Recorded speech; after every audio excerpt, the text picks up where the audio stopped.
hello, and welcome back to Hood Parenting. I'm your host, Yasheka Foster. And if this is your first time here, go ahead and like and subscribe to my channel. Today's topic is going to be something that's near and dear to my heart. But before I get started and tell you what the topic is, I want to first say this. In this channel, a lot of what I talk about will be my own personal experiences, right? One of the laughing things that my friends say to me, or even I say to people, is that I have a story for everything. And so that's how Hood Parenting was born, because it's literally me telling you my experiences in life, right? And so when I tell a story, I'm going to make a reference to things that happen in my own personal life. Let you guys know that, listen, we are out here living. Like, we are out here living the best we can. There ain't no rules to none of this. When it comes to life and living, there are no rules. They're not. There's laws that we have to abide by, yes, right? There's amendments, yes. But at the end of the day, there aren't any rules, right? It's like we just, listen, we got to just do the best we can, right? Especially when it comes to parenting. So the title of this live, or the title of this stream, will be called FTC, which is for the children. The reason why is because I want to make a very distinct mark between what I put out as content for everybody and what I believe that kids need to hear. Like, because I think there's a time and place for everything, right? There are certain things that we need to hear at a time and place, right? Like, there's certain conversations I wouldn't have with a 4-year-old that I might have with a 14-year-old, right? I just think that there's certain times. So for me, this series will be called FTC for the children, right? Because at a young age, you need to hear this video.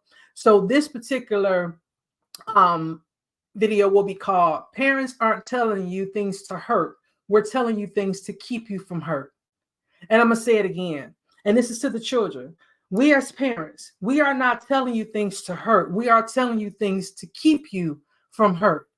And the reason why we can tell you things that's going to keep you from hurt is because a lot of what y'all are going to go through, we've already gone through it, right? So here's the thing. We already know that you're going to have new hurts. You already know that. So we already know that certain things you're going to have to go through on your own, right? We already know that certain experiences you need to go through. Like I can't sit here and describe love to you. Like, I can't describe love to you. I could tell you how you're supposed to feel a certain kind of way, whatever. But then we start believing that love is supposed to feel like butterflies, right? You see how we got to be careful with what we say, right? So what I do know is that when I tell you certain things about certain things, is because I don't want you to go through some of the things I went through. So let me tell you the story, and I got to back it up a little bit. Now, I have a 28-year-old son, right? My 28-year-old son is back at home. He's only here for a couple of weeks, right? He's been here for a couple of weeks. How he got here is another story, okay? But he's here, okay? So a couple of months ago, to back up, a couple of months ago, while I was on my what I call my 3-continent vacation this summer, I was in Hawaii. Well, anyway, I get a text from him that he was in the hospital, or video that he was in the hospital, and I could hear like the hospital sounds in the back, and his hand right down here in the middle was slashed open. And so my thing was, oh wow, like you okay? Like, are you okay? Like, are you somewhere safe? And he was like, well, I'm in the hospital, whatever. So the next day he tells me, well, I say, because what happened? Because I didn't hear from him no more. So I say, well, what happened? He says, well, they just gave me a bill and they couldn't even do nothing for me. They didn't give me no stitches or nothing, but they wanted me to pay $3 something, blah, blah, blah. So I didn't say nothing else about it. I said, well, that's what happens when you don't have health insurance, right? So put a pin there. Fast forward, he gets a bill today. And come to find out, after he left one hospital, apparently he went to another hospital where they actually gave him stitches. Well, getting these stitches now meant he got another bill from another source, okay? So he come to me a little while ago because he got the bill and he wanted to understand why it is that he had to pay $2,600 for stitches. And so I told him, I said, well, when you go to a hospital, right, you got to remember, you got the person that checked you in, right, that took your name when you came through the ER because you didn't have no appointment. You got the person that took you back to the back to get your vitals. You had the person that actually came in that assessed you. You got the person that actually did the work and then to release you, whoever all these people may be. These people have to get paid, right? And these people all feed off of certain monies that come from the world, right? This get off paid off of here. This is how the world works, right? This is econ 101, right? I guess it's econ 101, economics 101. So everybody got to get paid. So that's why you have to have insurances. So then that way a little bit of money will get spread out amongst these people. So then that way these people still get paid. Because see, here's the thing. Even if you don't have insurance, these people still got to be paid because they don't give a crap about whether or not you got insurance. All they know is that they got to still get paid. Okay. So now the conversation, this is why this conversation was vital. Because a couple of years ago, my son became an age where he no longer qualified for my military benefits. And I told him, son, you need insurance. You need insurance, you need insurance, you need insurance.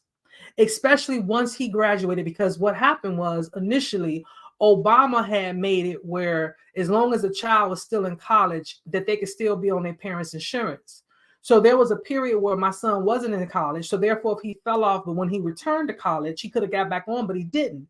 So his concept was, well, Mom, why would I get back on your insurance if it's only for a year because I'm about to be 27 because Obama raised the limit to 27. I'm like, but yeah, but you can go get a checkup. You can go do whatever. Like, make sure you're good for right now. Like, I'm not saying nothing gonna change, but then you can kind of go into another system, like go get you some insurance somewhere else. Other words, so insurance is to see that you have been to the doctor. You're not starting off fresh, right? They need to see that you've been to a doctor in a while, right? You gotta show a pattern, right? You ain't just starting off because don't nobody want to just insure you and you got some stuff going on. Okay. That's how the world works. Okay. They don't know if you're high risk. Okay. You are a black man. You are a black man that been doing Lord knows what. Okay. Like, they don't want to just insure you. Okay. They're not going to just insure you. Then on top of that, you're a capable black man, which means that you don't have no issues. You don't have no illnesses. You should be able to get you a job to get you some insurance. So we don't know what you're doing, but they like, we're not about to insure you. Okay. So he tried to get insurance through Medicaid or something. They didn't insure him. So he wanted to tell me today, well, Mama, I tried to get insurance, but they didn't insure me. So I had to stop him. And here's why I stopped him. I don't want to hear your woes. And here's why. First of all, if you only got a bill that's $2,600, but yet you don't have to worry about waking up in the morning, feeding your kids, how you going to pay your rent, how you going to eat, because why? You with me right now, right? Because guess what? That's reality for some people. And then on top of that, if you only got a $2,600 bill, you better be glad you didn't have a serious issue. What if you had lost a whole finger? What if you had to cut off 2 fingers? What if you had lost the whole hand? What if they had to put 12 or 15 stitches in there? What if so many more things had to happen? You would have got a higher bill, and guess what? You still would have had to have paid it. Because see, I knew that this was going to come. I knew it was going to come a time because see, in his mind, insurance wasn't important, because why would I pay insurance now and I'm paying a $200 and I need my money? I'm like, yeah, but you got some things that other people don't have, right? You got benefits, right?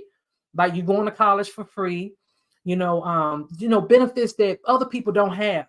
So let's not get comfortable, right? You still got to take care of other things and use your advantage to your advantage. Right? Like if you ain't got to pay for this, for example, take that money and buy what you need to buy. And I'm telling you as a mama that you're going to need insurance. Well, he didn't listen.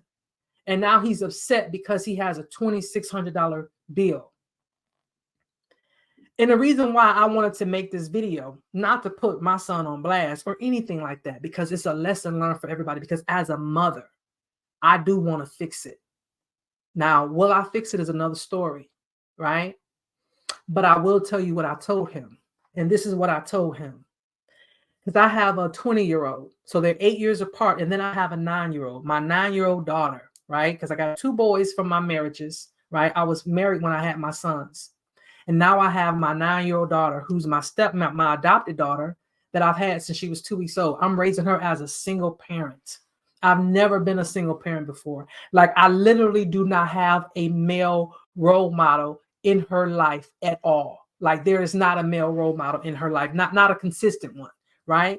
So all she see is me at this point in my life at 50, right? Because now she's really, really paying attention, right? She wants to dress like me and things like that, right? So this is why I'm making this video. Like I explained to my son, I can't promise my 20-year-old son and my 9-year-old daughter that they would have gotten that part of me that told them those things, like you need insurance. Like, hey, don't forget to get insurance, because I don't know what my mind gonna be when she gets up to that age. I don't know what my mind gonna be when he gets up to that age, because I'm older, right? I'm older. I'm already 50. She's 9. By the time I'm looking at her in insurance, or by the time she come out of my health insurance, that's what, another 16 years. I'll be 66. I ain't saying my mind gonna be gone, but who knows where I might be. I might forget to tell her this shit, right? I might just forget. So I need to make this video to make sure I remind y'all, listen, as parents, we're not telling you things to hurt you. We're telling you things to keep you from hurt down the line, because we already know what's coming, because we've seen the struggle. We try not to let you go back there, because it was a lot for us to get to this point.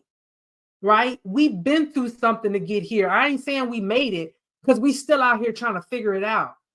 But we're a lot better further than where we were. And that means something different to everybody. For some people, it just might mean you ain't have no kids early, or you waited till you was married, or you educated, or you didn't drop out of school, or you don't live here. Like, it means something different to everybody. Your success is your success. You cannot look to the left and to the right. Straight ahead, right? Straight ahead. But what we do want is make sure that you don't have those hurts, those things that life come at you when, why? We done been through it already. Why do you need to go through it? You don't. You absolutely don't. So this is what this video is for, right? Is to remind you that we're here to help you, right? We're not here to hurt. We're here to keep you from hurt later on, because we don't want you to go through this. I don't want to have to try to figure out how to fix this for him, because for me as a mother, I seen his life, like I seen him be crushed in that moment because of all the other things that has happened leading up to this point, right? Like another story, right? Another time. So I understand the hurt, right? But I can't, there is a fine line between helping and enabling, right? So I have to make sure that I stay on that line of helping and not enabling, because I know that that's a toxicity sometimes in our community, especially when it comes to women and their sons. It's a toxicity in our community. I said it. And I want to make sure that I don't repeat the things that I've seen. Why? Because it didn't do anybody no good. So why are we still repeating the same cycles? It didn't help us none. We still all out here like, all over the place. Like why? It didn't help us. We still got fatherless homes. We still like doing all that stuff. Like, we still doing some of the same things. So why are we going to repeat the cycles? Because a lot of that didn't come out for the good for a lot of us. We didn't see a lot of positivity in that. So we're given an opportunity to do some things differently. We're not saying it's going to be perfect, and we're not saying that it's going to give you the perfect outcome. We're not even saying that it's going to be a better outcome, because I don't know what the outcome going to be. All I know is I don't want to do the same things that I've seen done, and the outcome wasn't what I wanted, right? That's all I know. I can't tell you what nobody else did. All I can tell you is from where my vision was. So I knew there was just some things that I had to do.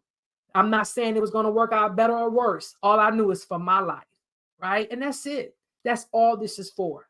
Because maybe somebody can learn something from this, right? May not solve all your problems. May not fix everything. It may just be that one little thing. It may be that one person. I don't know, but I know that this is needed. That's what I do know. This is Hood Parenting. I'm your host, Yasheka Foster. Thank you for joining me. Catch me for the next one. Bye.